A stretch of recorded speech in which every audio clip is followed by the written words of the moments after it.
नमस्कार। श्रीमद् वाल्मीकि रामायणे उत्तरकांडे षट्षष्टितमः सर्गः। यामेव रात्रिं शत्रुघ्न पर्णशालां समाविशत् तामेव रात्रिं सीतापि प्रसूता दारकद्वयम्।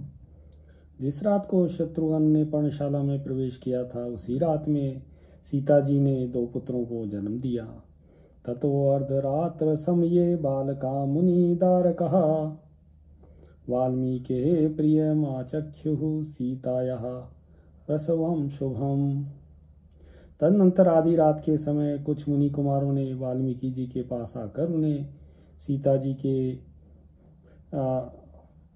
पुत्र होने का शुभ एवं प्रिय समाचार सुनाया। भगवान राम पत्नी सा प्रसूता द्वारकद्वयं ततो रक्षां महातेज कुरु भूत विनाशिनी। भगवान श्री रामचंद्र जी की पत्नी ने दो पुत्रों को जन्म दिया है, अतः महातेजस्वी महर्षि आप उनकी बालगृह जनित बाधा निवृत्त करने वाली रक्षा करें। तेषां तद्वचनं श्रुत्वा महर्षि समुपागमत् बालचंद्र प्रतीकाशो देवपुत्रो महोजसो। उन कुमारों की वह बात सुनकर महर्षि उस स्थान पर गए। सीता जी के वे दोनों पुत्र बाल चंद्रमा के समान सुंदर तथा देव कुमार के समान महातेजस्वी थे। जगाम तत्र हृष्टात्मा ददर्श च कुमारको भूतग्निं चाकरोत्ताभ्याम रक्षाम रक्षो विनाशिनी। वाल्मीकि जी ने प्रसन्नचित होकर सूतिकागार में प्रवेश किया और उन दोनों कुमारों को देखा तथा उनके लिए भूतों और राक्षसों का विनाश करने वाली रक्षा की व्यवस्था की। कुशमुष्टिमुपादाय लवं चैव तु सद्वजः वाल्मीकिः प्रददोताभ्यां रक्षां भूत विनाशिनी। महर्षि वाल्मीकि ने एक कुशाओं का मुट्ठा और उनके लव लेकर उनके द्वारा दोनों बालकों की भूत बाधा का निवारण करने के लिए रक्षा विधि का उपदेश दिया। यशस्त्यो पूर्वजो जातः स कुशैर मंत्र सत्कृतः निर्मार्जनीयस्तु तदा कुश इत्यस्य नाम तत् यश्चावरो भवेत्ताभ्यां लवेन्सु समाहितः निर्मार्जनीयो वृद्धाभिर्लवेति च स नामतः। वृद्धा स्त्रियों को चाहिए कि इन दोनों बालकों में से जो पहले उत्पन्न हुआ है उसका मंत्रों द्वारा संस्कार किए हुए इन कुशों से मार्जन करे। ऐसा करने पर उस बालक का नाम कुश होगा और इनमें से जो छोटा है उसका लव से मार्जन करे और उसका नाम लव होगा। एवं कुश लवो नामना ताउभो यम जातको मत्कृताभ्याम च नामाभ्याम ख्याति युक्तो भविष्यतः। इस प्रकार जुड़वे उत्पन्न हुए ये दोनों बालक क्रमशः कुश और लव का नाम धारण करेंगे और मेरे द्वारा निश्चित किए गए इन्हीं नामों से भूमंडल में विख्यात होंगे।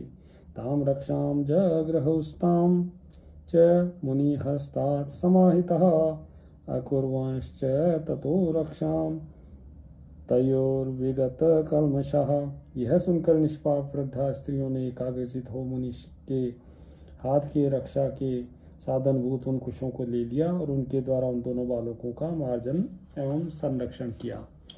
तथा ताम क्रियमाणां च वृद्धाभिर्गोत्र नाम च संकीर्तनं च रामस्य सीतायाः प्रसवो शुभो।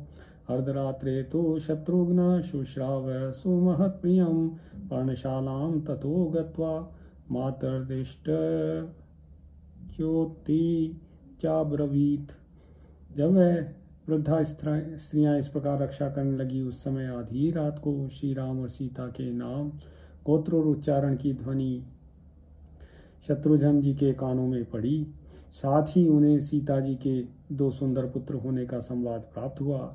तब वे सीता जी की पर्णशाला में गए और बोले, माता जी, यह बड़े सौभाग्य की बात है। तदा तस्य प्रहस्तस्य शत्रुघ्नस्य महात्मनः व्यतीता वार्षिकी रात्रिः श्रावणी लघु विक्रमा। महात्मा शत्रुघ्न उस समय इतने प्रसन्न थे कि उनकी वह वर्षाकालिक सावन की रात बात की बात में बीत गई।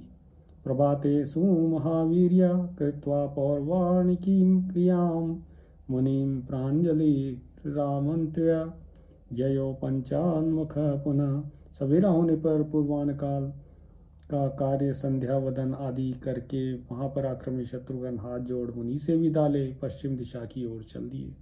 स गत्वा यमुना तीरम सप्तरात्रोषितः पथि ऋषीणां पुण्यकीर्तिनाम् आश्रमे वासम अभ्ययात। मार्ग में 7 रात बिताकर वे यमुना तट पर जा पहुँचे और वहाँ पुण्य कीर्ति महर्षियों के आश्रम में रहने लगे। स तत्र मुनिभिः सार्धं भार्गव प्रमुखैर्नृपः कथाभिरूपाभिवासं चक्रे महायशः। महायशस्वी राजा शत्रुघ्न ने वहाँ च्यवन आदि मुनियों के साथ सुंदर कथा वार्ता द्वारा कालक्षेप करते हुए निवास किया।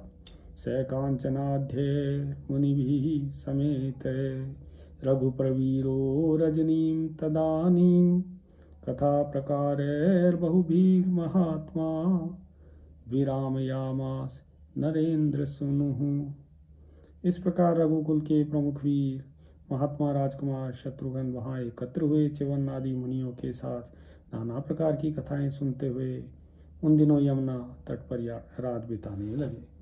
इतिहासे श्रीमद् रामायणे वाल्मीकिये आदिकाव्ये उत्तरकांडे षट्षष्टितमः सर्गः। सियावर रामचंद्र पद जय शरणम्।